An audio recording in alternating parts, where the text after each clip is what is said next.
Olá, espectadores da TV Cognópolis, sejam todos muito bem-vindos a mais um episódio da nossa série de entrevistas com os autores e autoras da Conscienciologia. E no episódio de hoje a gente vai abordar um tema que trata da biografia de uma personalidade muito importante para a Conscienciologia, e como voluntária da TV Cognópolis, eu me sinto honrada de estar fazendo parte dessa entrevista aqui hoje, visto a importância dessa personalidade também na formação da rádio e de outros projetos conscienciológicos, como o Mega Centro Cultural e também o Hotel da Conscienciologia Amabu Interlúdio. Então, e para conversar sobre isso hoje, eu tenho a grande felicidade de estar aqui hoje com a Milces Caldas, a duplista do Ari Caldas, que foi a organizadora desse livro que eu tenho aqui na minha mão. Então, eu gostaria de dar as minhas boas-vindas a Milce. Seja muito bem-vinda ao Grafocons, Milce.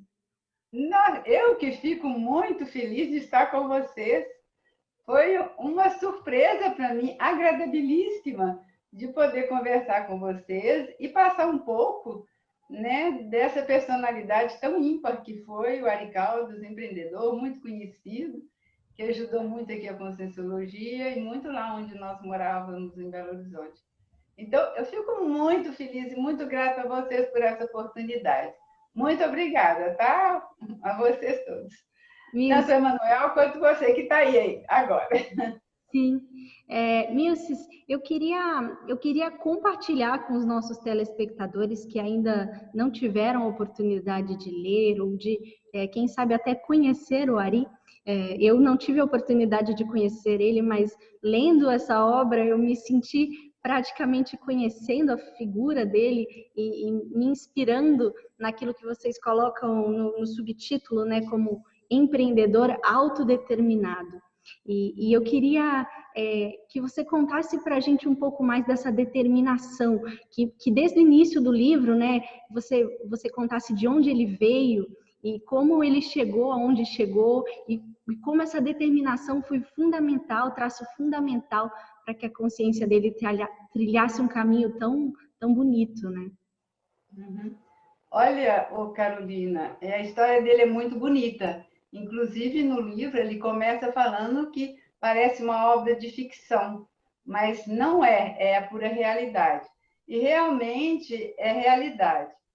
E o objetivo dele com essa obra, que ele começou a escrever em 2005, era exatamente isso, mostrar para as pessoas, principalmente para os intermissivistas, e o pessoal jovem, os moços, os rapazes feito vocês, se perceber que é possível fazer aquilo quando se tem um grande desejo. Então, ele, desde quando parece que nasceu, o objetivo dele era ser advogado e sair da cidade e da fazenda onde ele nasceu, porque a família era muito humilde, realmente. Ele nasceu em São João del Rei, em 1935, no dia de 16 de julho, e, por sinal, dia de Nossa Senhora do Carmo, a família religiosa demais, depois de 5 irmãs, sendo que a primeira morreu, então ficaram 4 irmãs antes dele. Então, quando ele nasceu, a segunda, a mais velha, que ficou no lugar da primeira, já tinha 10 anos. Ele foi o 6º filho depois de 5 mulheres. E o pai dele, dessa forma, uma família muito tradicional, a família toda dele, dos avós, por parte de pai, parte de mãe, todos tinham representante na Igreja Católica, ou freira ou padre. Então, e eles não tinham, porque só tinham filhas. E o pai dele ficava rezando, fazia promessa. Isso, a família que conta. Então, ele começa daí, da história dele, do nascimento dele. Então, ele escreve muito bem sobre essa questão, né? Se você leu o livro, você percebeu. Ele escrevia muito bem, ele era advogado, e aí ele conta como foi o nascimento, como o pai dele ficou entusiasmado, como o pai dele rezava e agradecia a todo mundo, agradecia a mulher dele, agradecia tudo. Então, a vida dele começou aí. Durante 5 anos foi uma beleza, porque durante 5 anos foi o período que ele ficou, que a mãe ficou sem ter filhos. Então, eram 6 mulheres, 5, né? Porque uma desses morreu. Então, ficou 5 mulheres para tratar de um bebê homem. Então, você já viu como era, né? Era paparicado demais da conta e podia fazer de tudo. Até que nasceu, um belo dia, ele ouviu um choro lá meio esquisito e falou, poxa, eu acho que está acontecendo alguma coisa. E realmente estava, porque foi o nascimento do irmão.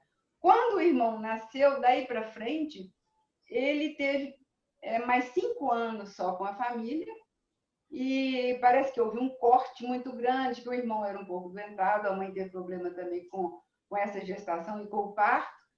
Então, a atenção foi voltada totalmente para eles, porque eles moravam realmente numa fazenda, no município da cidade de São João del Rei, em Mestre Ventura, numa fazenda chamada Caixa d'Água. E esta fazenda não era do pai dele, essa fazenda era do avô dele, alugada para o pai dele. Então, era uma família muito humilde, que vivia da produção das plantações e produção de queijo, que eles mesmos faziam. E com 10 anos, ele foi preciso de estudar. Até então, quem cuidou dele foi a irmã, até os 10 anos.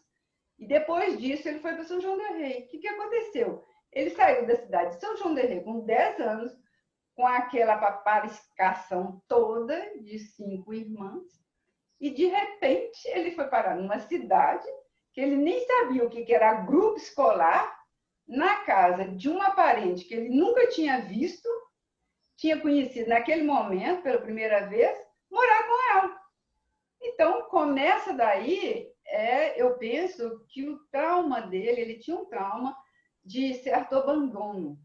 Ele realmente, isso era assim da personalidade dele, sempre ele comentava. Mas ele teve uma vontade tão grande de mostrar o quanto ele era capaz, que dali não teve problema. Dali, de ano em ano, até ele se formar no 4º ano primário, porque ele levou acho que 2 anos e meio para formar no primário, no grupo.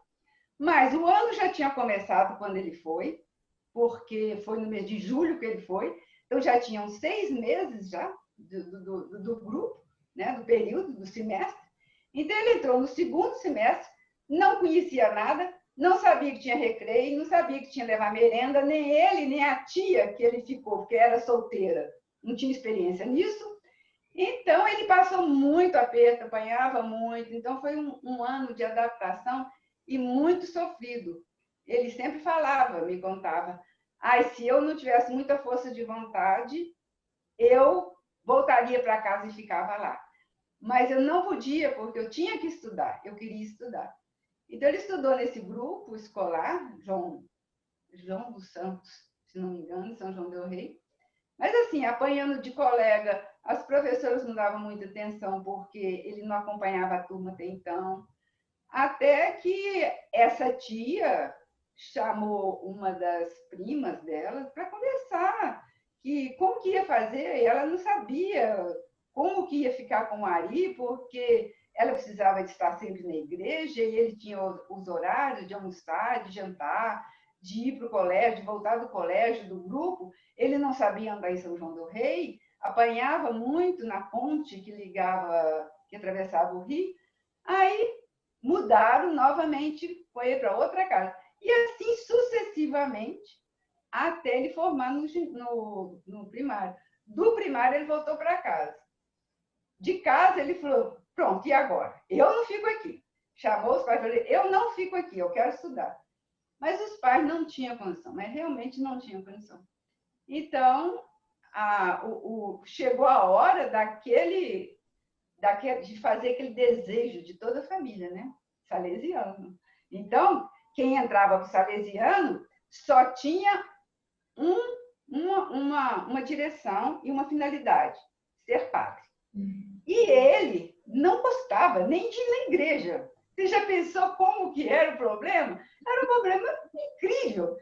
Então, tinha que ir à igreja todo domingo e aquilo, cada vez, ele falava assim, mas não é possível. Será possível que eu vou ter que passar por isso nessa vida? Mas ele foi para o ginásio, e lá no ginásio ele ficou durante 5 anos e meio. Então, ele entrou no ginásio, devia estar com uns 13 anos e meio. Foi para lá e saiu com 17 e meio, quase 18. Mas ele já saiu com o primeiro ano científico. Para ele sair do seminário, que ele ficou lá 5 anos fechado, porque a família teve que assinar um termo que, entrando para o seminário, automaticamente ele pertenceria à congregação e não à família, né? Que sempre foi assim, né? Na Igreja Católica. Então, ele não foi mais nunca na família dele. Não viu mais nunca ninguém. Escrevia carta e tudo, mas todas as cartas eram violadas, tanto a carta que ele escrevia, quanto a carta que ele recebia.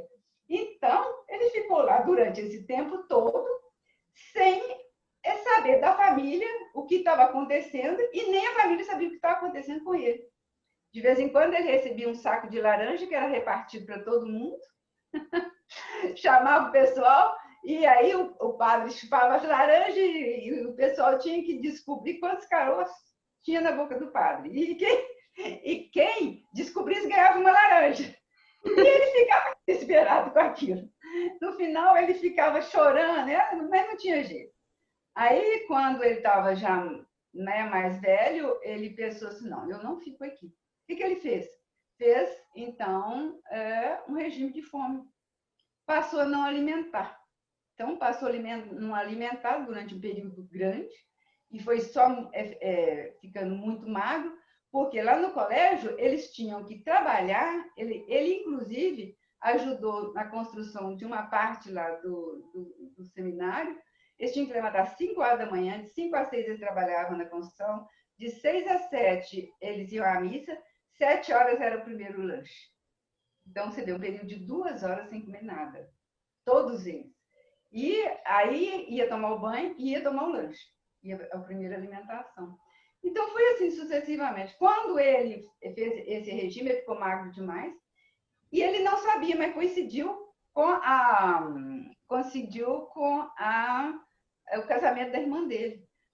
Então, foi chamada a família foi lá e tirou ele do colégio para ficar pelo menos um mês na fazenda, para ele recuperar para voltar para o seminário. Ele falou assim, pronto, daqui eu não volto mais, né? Então ele foi, aí foi coroinha da festa lá, aplaudido, saiu no jornal, foi que a família estava já achando que o padre já estava pronto, né? Já ia celebrar a missa, a primeira missa. Bom, ele voltou para casa e ficou não alimentando muito, não, para esperar o ano letivo terminar, para ele poder arrumar. E nesse período ele começou a escrever para vários colégios, para várias, tudo público, porque ele não tinha condição de pagar.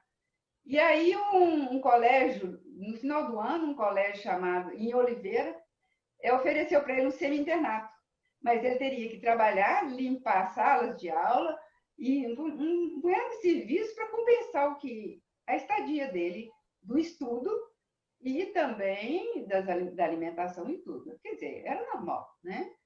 E ele ficou nesse colégio mais um ano e meio.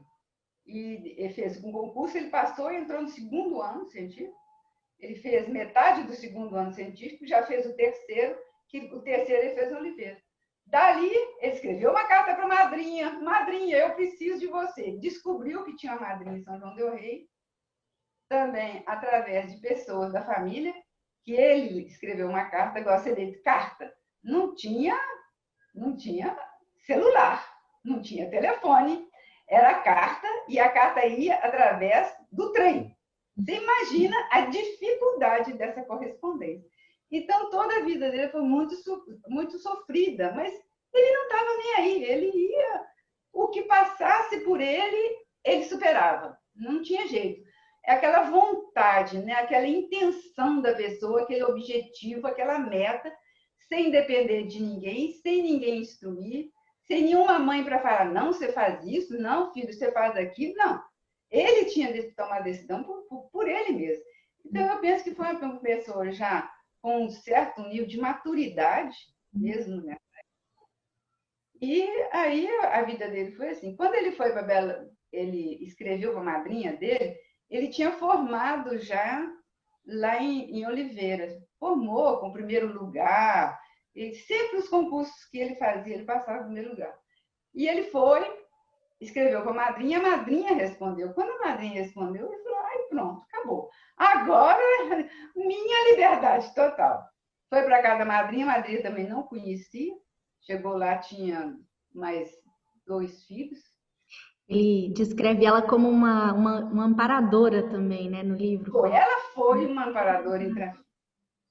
Ele teve os amparadores extrafísicos, me parece, que durante toda a vida dele. Porque não é possível uma pessoa passar o que passar. Começou a trabalhar com 10 anos de idade, né, jogando água na rua, vendendo pipoca, vendendo bala, ficando no balcão para o tio ir almoçar.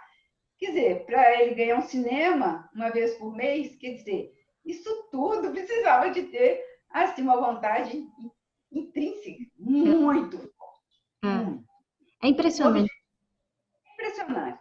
Então, é exatamente isso. O que ele quis com o livro dele, sabe, Carolina, é exatamente passar isso, que pela vontade, e se você com um objetivo, você faz. Independe das outras pessoas. Se houver outras pessoas que possam ajudar um pouquinho, tudo bem. Mas no caso dele, como não tinha, ele tinha que enfrentar. Então ele enfrentou. É impressionante. E até desafios físicos, assim, né? Histórias do boi que pisoteou, da abelha e do carro, do acidente de carro, e uma coisa atrás da outra. Parece que até o corpo assumiu essa capacidade de uma alta recuperação, assim, né? Mas ele tinha uma recuperação, assim, incrível, a recuperação dele. E ele era, assim, muito ativo, ele ia para... Depois, quando ele formou de Direito, ele passou nas 2 faculdades, PUC e Federal, mas aí tinha que escolher Federal. Foi aí que ele começou a alimentar uma vez por dia, que era à noite. Então, à noite ele alimentava. Então, ele tomava café da manhã e ficava o dia inteirinho, comia um salgadinho, porque ele não tinha dinheiro. Ele trabalhava no banco, ele passou no concurso. Com 15 dias aprendeu datilografia, coisa que ele nunca sabia, e depois entrou na Olivetti. Aí, da Olivetti, ele começou, então, a ter uma ascensão muito grande, porque ele ficou muito conhecido. Porque com esse curso da Olivetti, que vendia máquina de escrever, uma firma italiana, ele teve um know-how muito grande de vendas. Ele teve uma aula de gestação empresarial, lá em São Paulo. Quando ele veio, que ele chegou na Olivetti, ele já chegou indicado para o patamar de vendedor externo e bancos. Então, ele só tinha clientes de banco, de empresas. Parece que ele tinha uma luz que guiava. Não é possível. E a família nem sabia onde é que ele andava. Nem sabia, até então. Mesmo formado em direito e várias conquistas, a família, no livro parece que, né, tinha talvez uma até não compreensão do que significava tudo isso, né? Do esforço que ele teve para conquistar tudo. Carolina, o problema que ele achava, que ele comentava, era o seguinte, que pelo fato dele não ter conseguido, ou ele não quis ser sacerdote, porque ele falou que isso ele não ia ser de jeito nenhum, então, a família, é aquilo, né? Então, abandonou, porque não, o desejo da família inteira era ter um padre, e ele foi, né, o escolhido. Né?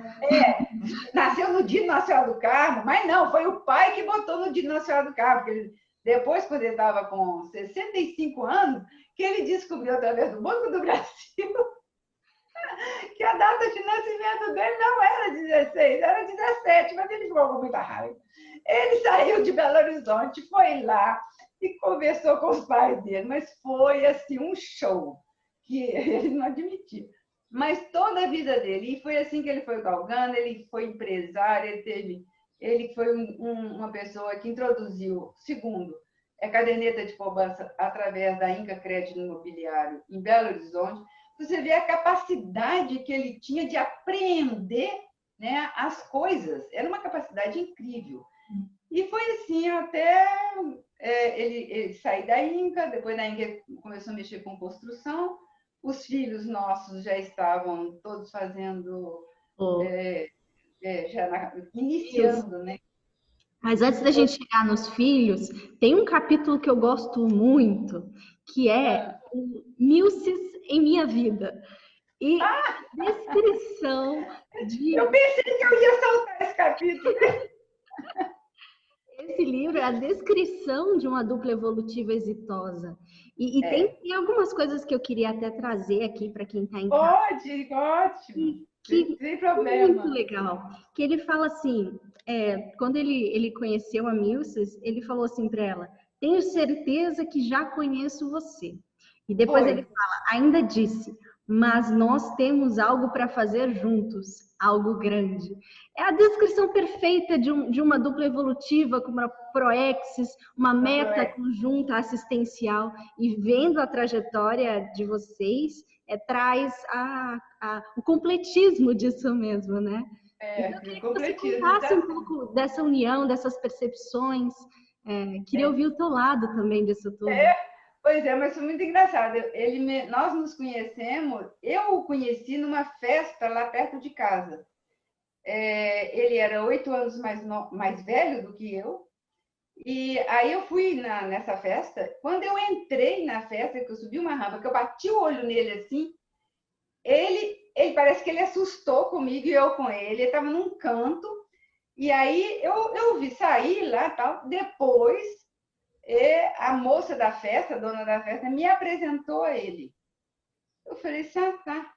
Agora, desde quando eu estava com 6 anos, que eu sabia que se um dia eu ia namorar alguém, que minha irmã tinha, minha mãe escreveu isso no meu livro, aqueles livros antigamente, esse é meu filho, que não sei o quê, ela escreveu. Com 6 anos, eu cheguei perto da minha mãe e falei assim, eu não sei, mas se algum dia eu tiver algum namorado, ele vai ter o mesmo nome do meu pai, só com a última letra diferente. Ai. Meu pai era com I e ele era com Y. Caramba! E na minha família tinha Márcio Ari, que era meu irmão. Uhum. Eu tinha um tio Ari com I, Vaz de Melo. Eu tinha um primo com I, Ari Ferreira. Meu pai chamava Ari Ferreira Almeida. Meu pai chamava Ari. Eu penso que eu nasci com meu pai chamando Ari para aquele negócio ficar na minha cabeça, sabe? E não era um nome comum, né? Ari. Se fosse João, ou Maria, ou José, era um nome, né, que é um nome assim, que muita gente tem, ou Luiz, mas não, Ari. E o dele com Y, quer dizer, diferente de todos os Aris, né? E quando ele foi lá em casa, que eu era pianista, eu formei com 17 anos em piano, e ele ia lá para casa e eu ficava no piano e ele ficava conversando com os meus irmãos. Comigo não, eu não tinha tempo. Meu tempo era só estudar e tocar piano. Eu sou pianista também.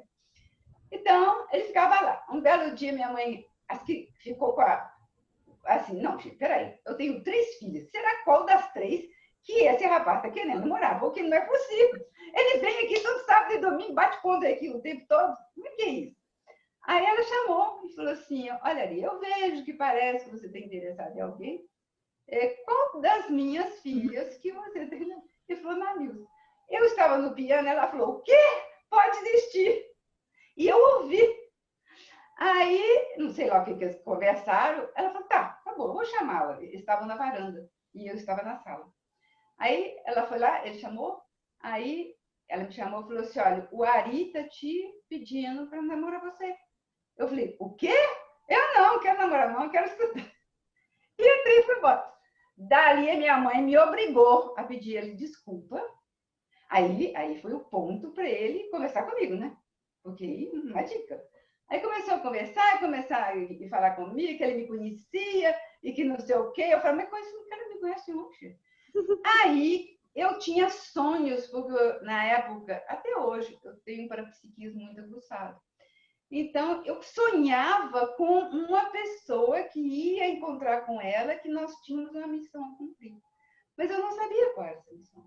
Mas eu sabia que era assim, um asilo ou uma coisa assim que vinha um punhado de adolescentes, de jovens que estudam uma coisa, eu pensava um colégio, e que ia ter a pessoa mais idosa juntamente com essas pessoas, fazendo essa relação interpessoal entre o mais velho e aquelas pessoas que não tinham uma família por perto. Você está vendo onde que ele queria chegar? Ele queria chegar nesse ponto, tá? Para fazer aquilo que ele não tinha, não teve, né? Então, e desde então nós começamos a procurar esse lugar.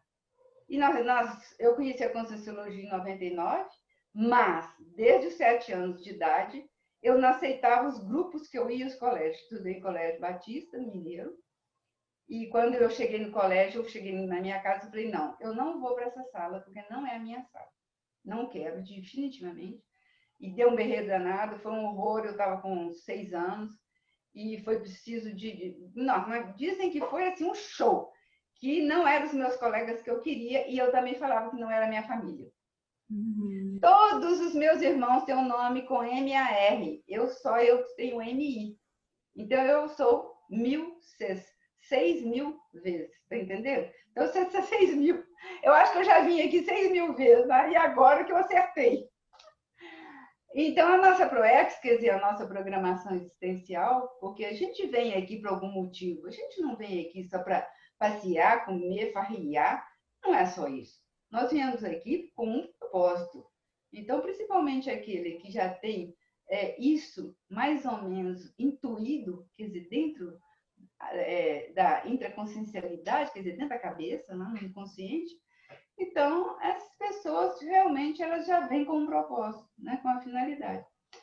Então, em 1999, eu conheci a Conscienciologia em abril, e ele também ia em todos os cursos que eu fazia, e aí nós ficamos, depois de 3 anos, conhecendo a Aracê, ele tentou construir esse hotel ou asilo, ou seja lá o que for, em Naracê, mas ele via um retângulo.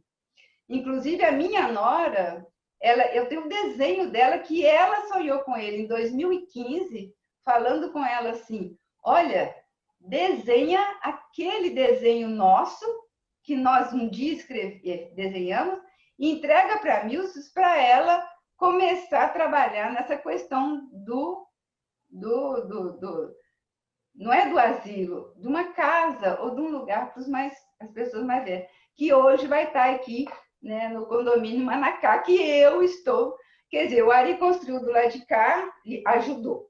Ele ajudou, ele que comprou metade do lote, e nós já éramos da Conscienciologia e nós já estávamos procurando esse lugar.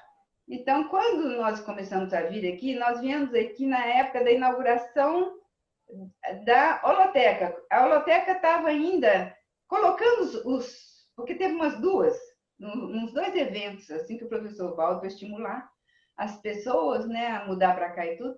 Então, ele foi em 2000, nós viemos aqui conversar com o professor Valdo, e nós conversamos, o professor Valdo falou, parece que vocês têm realmente alguma coisa, vocês dois, em construir e tal. Mas passou e tal. Eu fiquei no Instituto 2 anos e meio, quando conheci Aracê, nós passamos para Aracê, que também é uma IC dentro, né, do contexto da Conscienciologia, lá no Espírito Santo, que é a Associação Internacional para a Evolução da Consciência. Mas chegou lá, ele começou a perceber que lá tudo era redondo. E aqui, e o que ele via era retangular. Ele falou, não é isso, é retangular. Então, um belo dia nós estávamos conversando com o Moacir e a Rose. Gente, eu estava querendo assim, uma parte hotel, qualquer coisa, porque ele tinha uma mineradora. Ele tinha um trabalho muito grande lá em Ibirité, perto de Minas Gerais, que nós tivemos que mudar para Ibirité porque era minerador. Ele chegou a ser dono de mineradora. E então eu queria uma coisa pequena para a gente vir ficar assim, final de semana, cursos e tal, e depois voltar. Mas ele, como tinha uma visão maior, uma visão global das coisas, ele falou assim, não. Aí estava conversando com o Moacir lá, e o Moacir falou assim, Ari, eu tenho um lote ali, você quer ver? Vem ver. Quando ele chegou lá no fundo do lote e viu o lote retangular que estava na cabeça dele, e a divisão, ele falou, é isso aqui. Aí ele procurou o pessoal, começou a construir essa casa e já começou a procurar a IEC, já começou a procurar o César Baiocco, o Trindade, o Everaldo, e ficou nesse grupo da IEC. Ele era voluntário da IEC. E foi aí que foi ele que deu o pontapé inicial no hotel Mapu. Foi ele. No final do e livro... aquelas casas... Pode dizer, terminar. E aquelas casas também, lá foi ele e o Felipe, Felipe Mansur, aquelas casas lá em cima, que chamam, aquele chalé lá em cima. Sim. Os 5 primeiros foi ele que fez, também, deu dinheiro para construir. E aqui no CAEC, eles vieram entregar para o Ari um dia, o Felipe veio entregar uma parte do dinheiro que ele tinha emprestado e os juros. Aí o Ari falou assim, não, juros eu não quero. Aí me chamou, eu estava aqui, ele me chamou e falou, Milson, o que você acha? O Felipe está precisando de dinheiro para reformar os laboratórios. Vão reformar os laboratórios? Você entra com um tanto, eu entro com tanto. Eu falei, tá bom. Aí reformamos todos os laboratórios aqui do CAEC também. E tudo que precisava dele, ele estava pronto para fazer, né? Mas ele tinha uma doença muito grave, né? Por causa da agitação dele, e ele também ruía muita unha, ele era muito nervoso. Essa questão dele, desse abandono, ele tinha um apego à família tremenda, e os meninos, os filhos, formaram e casaram muito rápido, porque eu tinha uma filha que formou em arquitetura com 20 anos. Todos formaram com 21 anos, e ele já tinha 2 empresas, duas construtoras nessa época. Uma ficou com um filho, outra ficou com o outro. E aqui formou em arquitetura, casou também, foi para os Estados Unidos, a outra também foi para os Estados Unidos, e o terceiro foi para os Estados Unidos, quer dizer, o mais velho, que é engenheiro também. Então, nós 2 ficamos aqui. Nossa, ele falou, você gosta muito desse pessoal seu aí? Eu falei, pessoal meu, é família consciencial minha. Essa é a minha turma. E eu quero ficar aqui sim. E mesmo no meio da semana eu continuei aqui. Mas foi uma vida assim, dele só de construção, só de empreendedor. Ele pensava o dia inteiro em construir algo. Enquanto ele não construiu esse hotel, eu tenho a impressão que ele não morreu satisfeito. E ele só falou comigo, né? E no dia que ele morreu no dia que nós temos 50 anos de casado. Ah, que bonito! Quer dizer, foi uma marca mesmo, para a gente falar assim. Eram duplas, né? Eram duplas evolutivas. E antes disso, teve uma festa em dezembro de 2012, que ele dessomou em 2013. Uma festa de final de ano na casa do Felipe, que o Felipe é meu vizinho. Sim. Então, nós fomos lá e no final da festa tinha uma árvore enorme com você deve ter visto no livro uns tabletinhos de madeira escrito, né? Completista e discernimento. E nós tiramos, cada um tirou, e o Valdo ainda falou, não precisa falar o que vocês tiraram, não. E falou para uma pessoa, que eu não lembro se foi a Graça, alguma outra pessoa, e falou assim, pode virar, Ari, o seu é completismo, e o seu, Milson, é discernimento. Quando nós viramos. Então, que fantástico, né? E dali ele começou a passar mal, né? Ele tinha vindo em novembro de uma última cirurgia já de pulmão, já estava com metástase e tudo.